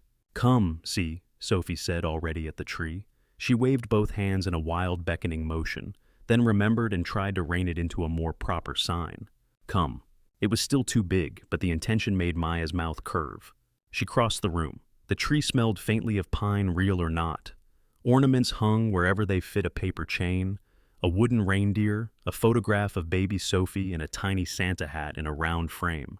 A small, lumpy clay shape painted blue and gold sat front and center. The paint job had been enthusiastic rather than precise. "That one is mine," Sophie said, pointing at the clay. "It is a snowflake. It used to have 6 arms. It currently had 4. Paint had pooled in the dips." Maya nodded, deeply serious. "It is perfect." She signed it, then tried to say it aloud, the word a little rough in her throat. Sophie beamed. Ben moved around the small kitchen, putting a kettle on the stove, even though they had just had hot drinks. Habit, maybe, or nerves. He glanced over. "Please sit." He gestured toward the couch, hands matching the invitation. Maya hesitated, then sank onto the end of it nearest the window. The cushion dipped under her weight, the springs creaking. From here, she could see the tree, the television, and part of the hallway that led to what she guessed were bedrooms and a bathroom. Her eyes caught on a photograph on the shelf beside the screen. Ben, a few years younger, stood with his arm around a woman with dark hair. Sophie, smaller, perched on his shoulders, her hands in his hair. The woman's smile reached all the way to her eyes. Something in Maya's chest tightened in recognition of the absence. Ben followed her gaze and nodded once, acknowledging without words who it was. Then he picked up the remote from the coffee table and clicked the television on. A classic black and white film filled the screen mid-scene. A snowy town square, people rushing about, a man in a worn coat standing in the middle of it all, looking lost. White text crawled along the bottom of the frame, captions already on. "We watch this every year," Sophie announced, climbing up beside Maya without asking. "Dad cries." "I do not," Ben protested from the kitchen. Then, realizing both sets of eyes were on him, he lifted his hands. "I do not." He repeated, though the smirk on his face gave him away. Sophie snorted. "Yes, you do," she said, "but only a little, like when the bell rings." She turned to Maya with renewed focus, suddenly aware that the other woman might miss things if she only watched mouths. "I can tell you what is happening," she offered, like a translator. Her hands waved around as she said the last word. Ben brought over 3 mismatched mugs, steam curling from each. He set them on coasters in front of them, then sank into the corner of the couch on the other side of Sophie. "If you want to," he told his daughter, signing the option as well. "But remember, she can read the words too." Sophie nodded undeterred. She fixed her gaze on the screen, then on Maya, then back again, determined to do both jobs. As the movie rolled, she whispered commentary, sometimes in words, sometimes in broken signs. When an angel appeared, she gestured wings. When the main character shouted at the sky, she widened her eyes and flung her hands up. Maya watched the film, the captions, and Sophie's earnest attempts to keep up. She found herself smiling at moments that might not have been funny just because of the girl's intensity. At some point, she became aware of the vibrations traveling through the couch. When Sophie laughed hard enough, her whole body shook, and the movement ran through the cushions into Maya's side. It was a different kind of sound, one her skin could register where her ears could not. Her muscles, which had been knotted for so long she had almost forgotten, started to loosen. Halfway through the movie, Sophie's head drifted sideways until it landed against Maya's shoulder. The weight was light but real. Within minutes, her breaths lengthened into the rhythm of sleep. Ben clicked the volume down a little, though Maya could not hear it. Habit again. The room settled into a soft glow from the tree and the television. Maya looked at the girl sleeping against her. One of Sophie's hands rested palm up on her own thigh. Small fingers relaxed. The trust in that touch pressed against something deep in Maya. Ben watched them quietly from his corner, one arm along the back of the couch. He caught Maya's eye. "She is out," he signed, mouth quirking. Maya nodded, careful not to jostle Sophie. He let his head fall back for a second, eyes closing, then opened them again and focused on her. "Are you okay?" The question came again, softer this time, laced with more than just surface concern. Maya searched herself. The fear was still there, tucked into the edges. So was the bruise from the boy's words, the echo of the barista's impatience, the old ache of family photos without her. But over all of it sat this moment, a wobbly tree, a kid asleep on her shoulder, a man watching her with honest care. She nodded once. More than earlier. She added the sign, small but sincere. Ben watched her hands, then let his gaze drift to the window. Snow still drifted down outside, catching in the light, turning the glass into a moving painting. After a while, he moved his hand from the back of the couch to the armrest between them, close to where her hand rested. He did not touch her. He signed in the space between. "You said you are afraid this will disappear." He reminded her gently of what she had hinted at in the cafe. That tomorrow, it will feel like it never happened. Maya looked down at their hands, at the narrow distance between them. Her fingers curled slightly. Yes, she admitted it. Every time something good happens, it goes away. Her eyes flicked to the photograph of his wife again, then back. Ben followed her look and gave a tiny nod, acknowledging the past hanging on the wall. "I know that feeling." He formed the words slowly. "When she died, I woke up every day afraid I would forget what her voice sounded like, what her laugh felt like." He touched his chest, then his temple. "I thought if I did not think about her every second, she would be gone twice." He let his hands fall, resting them near hers. But I was wrong. He waited until he knew she was watching before he signed again. "The things that matter do not disappear when you leave a room." His fingers tapped his chest once more firmly. "They stay here. They change how you move through the world." His gaze held hers. "You being here tonight, that does not vanish if you walk out the door tomorrow." He glanced at Sophie, small and warm against Maya's side. "It is already part of our story." The word "our" sat solidly between them. Maya swallowed. Her throat worked around a knot that hurt and soothed at the same time. She lifted one hand and laid it lightly on her own chest over the place his fingers had tapped. "It feels like a dream," she signed. Ben's face softened. "Maybe," he agreed, "but it is still real." He let that stand. For a long moment, they sat in silence, watching snow and flickering black and white images, listening to the quiet in their own separate ways. The tree lights blinked in a steady pattern. Sophie snuffled once in her sleep and burrowed closer. Maya looked from the window to the room and back again. Inside the glass, there were 3 figures on a couch, a crooked tree, a small apartment holding more warmth than its square footage should allow. Outside, the city kept its own rhythm in the cold. Her hand shifted on the armrest until the back of her fingers brushed against Ben's. It was the lightest touch, easy to ignore if either of them wanted to. He did not move away. "Thank you." She signed with her other hand, small and sure. "For letting me be here." His fingertips curled slightly in answer. "We are glad you are." He replied the sign for glad, lifting his chest. His smile reached his eyes. The movie rolled toward its ending, but the images stopped sinking in. Maya watched the flicker of light on the screen without really seeing it. Her attention drifted to smaller things. Sophie's breath warm and even against her arm. The soft hum of the refrigerator in the kitchen. The way the tree lights reflected tiny colored dots on the black of the television frame. Her body felt heavy in a way that was almost pleasant. The exhaustion of the day had settled into her bones, but for the first time in a long time, it was not carrying the sharp edge of dread with it. Ben clicked the television off before the credits finished, the room dropping into the softer, shifting glow of the tree. The sudden change made the apartment feel smaller, cozier, like they had pulled a blanket over the whole space. He stood carefully, trying not to jostle Sophie. "I should get her into bed," he said, keeping his voice low out of habit. He added the sign for bed hand against cheek for Maya's benefit. Maya nodded. He scooped Sophie up with the ease of practice. She murmured something incoherent, one arm looping briefly around his neck before flopping again. "You are heavy," he told her in a whisper, though he held her as if she weighed nothing at all. He carried her down the short hallway. A door opened, spilling a wedge of light, then closed almost at once. The apartment fell quieter still. The snow outside pressed gently against the window, muting the city. Maya sat alone on the couch for a moment. Her coat hung on the back of a chair scarf draped over it. Her boots waited by the door. The snow globe sat on the low table where she had placed it, without thinking when they first came in, its base leaving a faint ring on the wood. She leaned forward and picked it up. The water had fogged slightly with age, but inside the little cabin still leaned in its familiar way. The painted family in front of it raised their tiny arms in a greeting that never changed. Maya held it up so that the tree's colored lights shone through the scratched plastic. Red, green, and blue speckled the miniature snow. For once, the world outside the globe felt more surreal than the world within.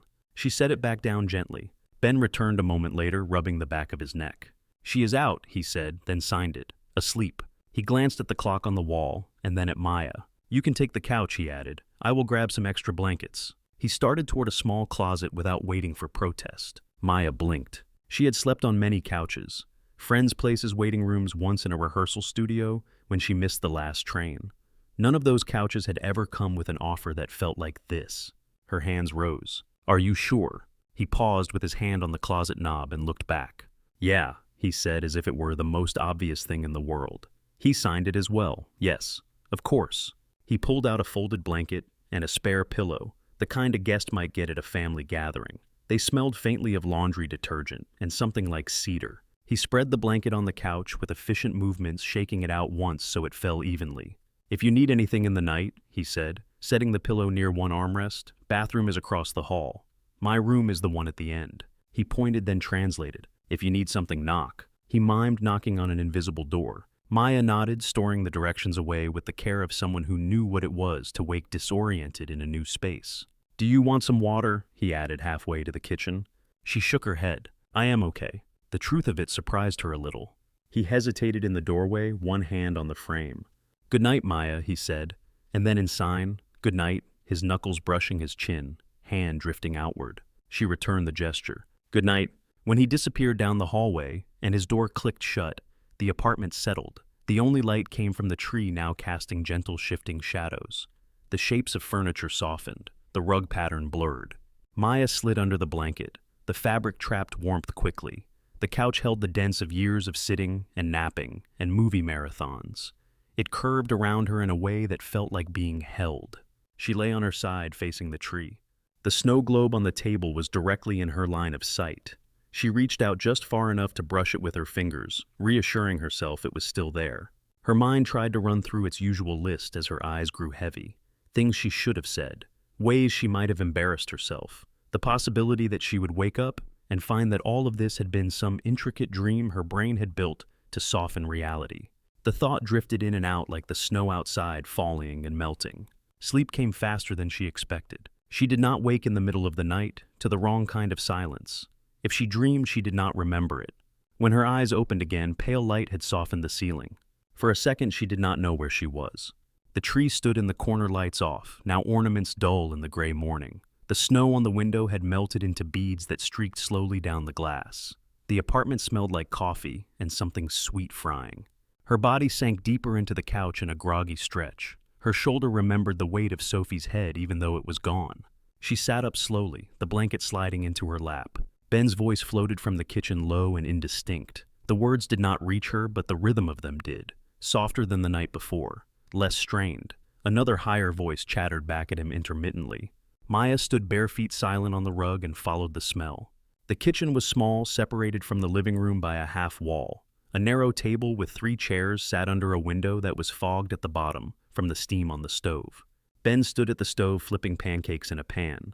He wore the same t-shirt as the night before, now slightly wrinkled. His hair stuck up at odd angles, betraying sleep. Sophie sat at the table swinging her legs, already dressed in a fresh sweater with a cartoon penguin on it. A small plate in front of her held a single pancake with a bite taken out of it. Sophie saw Maya first. Her face lit up. "You are awake," she said, as if announcing the sunrise. Maya smiled back. The muscles in her cheeks remembered the motion faster this time. Ben turned at his daughter's tone. When he saw Maya in the doorway, he set the pan down for a moment. He dried his hand on a dish towel and lifted it in greeting, adding the sign automatically. "Good morning." He mouthed the words in a way that made them easy to catch. "Did you sleep well?" His hands shaped the question fingers loose and easy.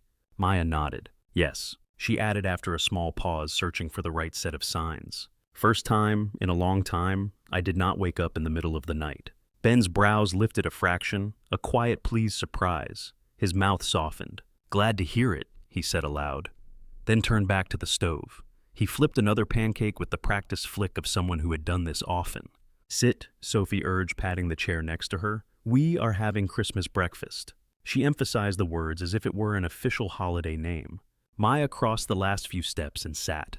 The chair creaked under her weight. The table was scratched, the varnish worn away in spots, but it was solid. A moment later, Ben set a plate in front of her, 2 pancakes steam curling up. He slid a bottle of syrup and a small dish of sliced strawberries toward the center of the table. He sat down across from them, with his own plate and a mug of coffee, both hands wrapped around it for warmth. Sophie poured syrup over her pancake with far more enthusiasm than precision.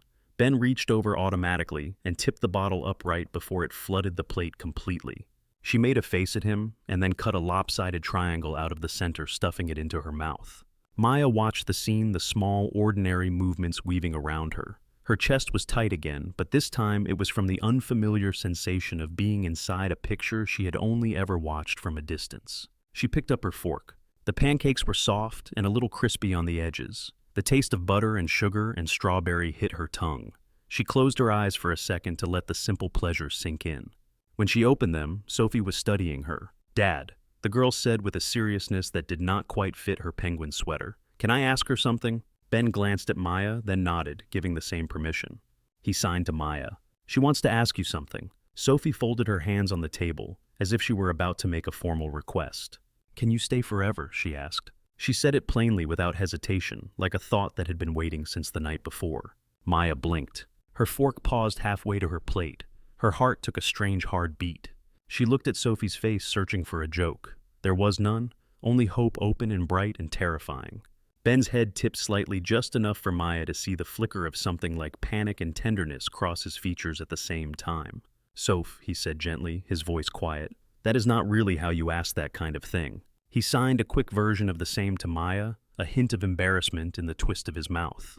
Maya set her fork down carefully. Her fingers shook. She signed slow. "That is a big question." Sophie nodded solemnly. "I know," she said, "but you make Dad smile, and you like movies with words on them, and you did not leave when it got loud. That means you are strong." Her logic was her own, but the conviction in it made something in Maya ache. Ben watching all of this with an expression that had stopped hiding his heart. He took a breath, then set his coffee down. He wrapped his hands around it again, more to have something to do than for warmth. He turned his full attention to Maya, his face sobering. He lifted his hands. "She is not wrong." He signed, acknowledging his daughter's instincts, even as he tried to soften them. "But I should ask it differently." He exhaled slowly, as if steadying himself. "Yesterday," his fingers circled backward, indicating the day before, "was not just us being nice for one night." He looked straight at her, making sure she saw each word. "We chose to bring you here, to sit with you, to share this." His hand moved from the table to encompass the tree, the food, the space between them. That was not charity. The sign for charity was firm. his expression clear. This was not what he meant. It was a choice. He tapped his chest on the word. Maya's throat closed around nothing. She watched his hands, afraid to blink. He went on motions, careful voice quiet when he added spoken words. If you need a place, he signed place near his heart. If you want people who will always sign to you. His fingers moved in the air slowly, on always tracing a circle, then shaped sign again, the motion now familiar between them. We could be that. He did not look away. We would like you to be part of this. His hand lifted, open palm up, as if offering her the seat she was already in. Not just for tonight. The last line sat heavier than the others. The kitchen hummed quietly around them. The kettle on the stove clicked as it cooled. Somewhere in the building a door closed, muffled. Maya felt her pulse beating in her wrists. Her fingers curled hard around the edge of her plate. A dozen doubts rose in her at once, swarming. She was too much. She was not enough. This was a mistake. This was a kindness that would sour once the novelty wore off. She forced herself to breathe. Her hands lifted slow and unsteady. I have never been chosen. The confession wobbled between them. Not really. Her eyes blurred. She blinked fast. People tolerate me. She signed tolerate with a small wary twist of her hand. Work around me. Try to fix me? No one has ever said they wanted me. The last sign landed like a stone. Sophie had gone completely still, fork in midair. Ben's eyes shone, though no tears fell. His hands flexed as if he wanted to answer at once, but he held himself still for a heartbeat longer, letting her words settle into the center of the table, between the plates and mugs and the small dish of strawberries. Ben let the quiet sit for a moment. He did not look away from Maya. His hands rested palm down on the table, fingers splayed as if bracing himself. Then he lifted them. His movements were slow, deliberate, as if he were laying each word carefully on solid ground. We choose you. He tapped his chest on we, then let his hand move out toward her, on choose, the gesture unmistakable. Not to help. He shook his head once. Not to fix. His fingers opened empty, showing he was not offering tools or solutions. We choose you. He repeated it a second time as if he wanted to press the shape into the air until it stayed. He took a breath. We want you here. His hand moved from his chest to the table, indicating the apartment, the half-eaten pancakes, the wobbly tree, his daughter himself. Not to fill a space. He added, eyes steady. Because you are you. The simplicity of it hit harder than any long speech. Sophie watched his hands, then looked at Maya. Me too, she said almost fiercely. I want you here too. Her feet kicked once under the table with the force of it. Ben glanced at his daughter, then back at Maya. His expression shifted, something like resolve settling in behind his eyes. We will figure the noise out together. He signed the word noise marked toward his own ears, and then turned outward, indicating the messy world beyond their walls. You do not have to do that alone anymore. His hands fell still. The kitchen was very quiet, at least from her side of it. The air felt thick. The tree lights blinked lazily in the next room, reflected faintly on the edge of the window. Maya stared at his fingers where they rested near the syrup bottle. Her own hands were still half raised, caught mid-motion. Every part of her felt pulled in two directions at once. There was the old weight. Years of walking away first, so no one else would have to. Years of leaving parties early, of making excuses, of practicing departures in her head before she even arrived anywhere. That pattern hummed in her bones. Then there was this. A man whose hands had learned a whole language he did not technically need. A little girl who had given up her favorite candy without thinking twice. An apartment that smelled like pancakes and coffee and pine. A snow globe on a table that was no longer the only world she took with her. Her chest ached. Her hands trembled as she moved them. I do not know how. The admission felt as bare as the one before. How to be wanted. Her eyes shone again, but she did not look away. How to stay. Her fingers twisted slightly on stay. Ben's gaze did not waver. You do not have to know yet. He signed, his movements gentle. We will learn together. He lifted a shoulder, a tiny shrug that took some pressure off the words. There is no test. He added, a ghost of a smile appearing. Sophie could not hold back any longer. Please say yes, she blurted. Please! She covered her mouth after she said it, as if she had broken some rule. Maya laughed, a short, breathless sound that never reached her ears, but shook her shoulders. She wiped at her face once with the heel of her hand, taking care not to smear tears onto the table. Her fingers steadied as she brought them up again. Slowly, carefully, she shaped her answer. I want to stay. The sentence came out as if it had been locked behind her ribs for years. More than anything, she swallowed around the rough spot in her throat. If you are sure? The last sign was small, almost shy. Ben did not hesitate. We are. His hand rested flat over his heart. Sophie gasped a sharp intake of breath, then immediately scrambled out of her chair. Her socks slid on the floor as she rounded the corner of the table. She threw her arms around Maya's waist without asking, hugging with the full force of a 7-year-old who has never learned to hold back affection. Maya froze for half a second, startled. Then her body remembered what to do. Her arms wrapped around the small form, holding on. Tears blurred the kitchen into a soft haze. She felt another presence at her back. Ben did not crowd in, but he stepped close enough that when Maya looked up, his face was only a few inches away. His eyes were bright. "Is this okay?" he asked quietly, the words slow, easy to read. He signed the question too, his hands hovering near her shoulder rather than on it. Maya nodded, the motion small but certain. Yes. She loosened one arm from around Sophie and reached across the space fingers, trembling only a little as she closed her hand around his wrist. It was not a dramatic gesture. It was small and steady, the kind of touch that said more than any tight squeeze could. Ben's fingers curled in response, closing lightly around hers. Not trapping, just meeting. Sophie squeezed tighter, making a muffled sound against Maya's side that might have been a laugh or a sob, maybe both. They stayed like that for a moment, an uneven knot of arms and hands in a sunlit kitchen that smelled like syrup. Eventually, practicalities intruded again. Pancakes cooled. Coffee grew cold. Sophie's stomach growled loud enough that even she laughed at it. They sat back down, faces still damp, and finished breakfast, talking with hands and mouths and the easy interruptions of a child. Later, after dishes had been stacked in the sink and the last of the strawberries eaten straight from the bowl, Sophie went to her room to introduce her stuffed animals to the idea of a new person in the house. Her chatter drifted down the hall in bright bursts. Maya and Ben moved to the living room almost without discussion. He turned the tree lights back on, even though it was daylight, as if acknowledging that this Christmas could handle a little extra glow. They stood near the window side by side. The snow had thinned into a light flurry. The city looked softer in the pale mid-morning, as if the edges had been sanded down. Cars rolled slowly along the street, tires hissing through slush. The market lights were off now, stalls closed, the holiday rush already starting to recede. From up here behind the glass, the world looked both close and far. Maya rested her fingertips against the cold pane. Tiny beads of melted snow clung to the outside, distorting the view. Her own reflection floated faintly over the street bends beside it. He watched her profile for a moment, then lifted his hands. "You know," he began, "last night when we walked by the cafe before we went in, I saw you through the glass." His fingers traced a rectangle in the air. "You looked like you were standing outside your own life." He said it matter-of-factly, not as a rebuke. Maya's lips curved. "Feels different now." She signed. Ben nodded. His reflection did the same. "You are on this side of the window," he replied. He turned slightly, so he stood more fully behind her, leaving her the view. Something small and familiar pressed against Maya's thigh.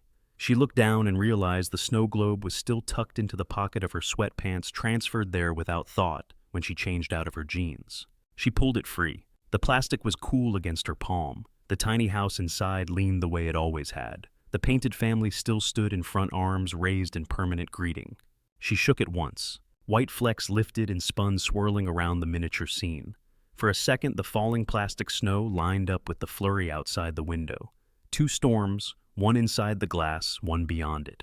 Maya held the globe up so that Ben could see it. "I used to think," she signed, "this was the only place I could have this." She tapped the tiny house with one finger. A home with people inside. Her hand dropped.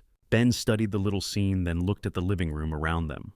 He nodded toward the couch where Sophie's blanket was still rumpled from the night before, toward the stack of DVDs under the television, toward the mug she had left on the table with a faint ring at the bottom.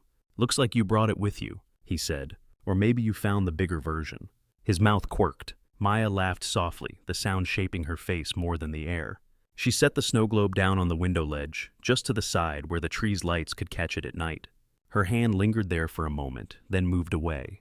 Ben's hand appeared in that same space, palm up. He did not grab. He just let it rest there, a clear offer. Maya looked at it, then at his face. His gaze was steady, open, unhurried. She placed her hand in his. His fingers closed around hers, warm and solid. They both turned back to the window. Sophie tore into the room a second later, socks sliding on the rug. "Can we go downstairs and show Maya the snowman on the corner?" she asked, breathless. Then she saw their hands and skidded to a stop, grin spreading slow and wide. "Oh," she said, "you are doing the holding hands thing." Maya felt heat rise to her cheeks. Ben coughed once, pretending to clear his throat. He did not let go. "We are just making sure she does not fall," he told Sophie, voice mild. His eyes, when they met Maya's, held a spark of humor that had not been there the day before. Sophie rolled her eyes in a perfect imitation of someone much older. "Sure," she said. "You can do that, and then we can show her the snowman." She bounced in place, barely containing herself. Ben looked at Maya. His hands moved where only she could see them. "Ready?" he asked. She nodded. "Yes." He squeezed her hand just once, then let go so she could grab her coat. When they opened the door and stepped out into the hallway, the air was cooler, the stairwell echoing faintly with distant sounds. The building felt different with them walking it together. At the landing, Maya glanced back. Through the open door, she could see the tree, the couch, the window with the snow globe on the sill catching the light. The scene looked like the inside of a glass sphere, a little world held in place. This time she was part of it. She followed Sophie down the stairs, Ben's footsteps steady behind her, their shadows slipping together along the wall. Outside, snow floated in the air, soft and light, wrapping the city in new quiet. Inside her chest, something answered it not with sound, but with a calm that felt very much like the beginning of home. Thank you so much for listening to today's story. If this story resonated with you or made you reflect, I'd love to hear your thoughts, so feel free to share them in the comments below. And don't forget to like, subscribe, and hit the notification bell so you won't miss the next story.